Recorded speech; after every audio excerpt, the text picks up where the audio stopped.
આદિવાસી જય જોહાર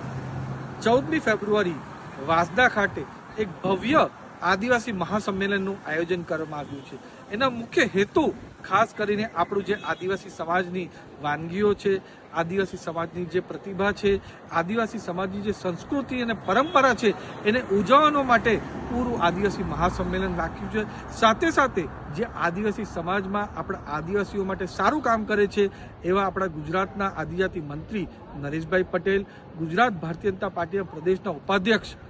અરવિંદભાઈ પટેલ અને ગુજરાત ભારતીય જનતા પાર્ટીના અમારા પ્રદેશના અધ્યક્ષ ગણપતભાઈ વસાવાનો અભિવાદન કાર્યક્રમ રાખવામાં આવ્યો છે અને એમાં પણ ખાસ કરીને વિશેષ ઉપસ્થિતિ આપણા ગુજરાત રાજ્યના નાણામંત્રી એવા કનુભાઈ દેસાઈ અને સાથે સાથે કેન્દ્રીય જલશક્તિ મંત્રી સી આર પાટીલ સાહેબની પણ વિશેષ ઉપસ્થિતિ થવાની છે। અને એમાં પૂરા દક્ષિણ ગુજરાતના આદિવાસીઓ જમા થવાના છે। આદિવાસીની સંસ્કૃતિ અને પરંપરા આપણે બધા સાથે મળીને ઉજવવાના છે। સાથે સાથે આદિવાસી સમાજના જ એવા ડીજે રોકી સ્ટાર બેન્ડ પણ આવે છે જે આદિવાસી ગીતની સાથે આપણે સંસ્કૃતિ મનાવીને ધામધૂમથી આપણે 9 વાગે ઉજવણી કરીને ગાંધી મેદાન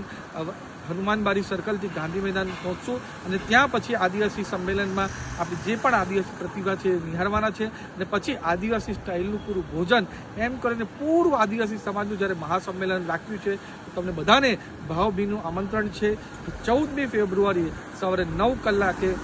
વાંસદાના હનુમાનબારી સર્કલમાં મોટી સંખ્યામાં આવો અને આ આદિવાસીની જે સંસ્કૃતિ પરંપરા છે આપણે બધા સાથે મળીને ઉજવીએ। જય આદિવાસી, જય જોહાર, જય બિરસા મુંડા।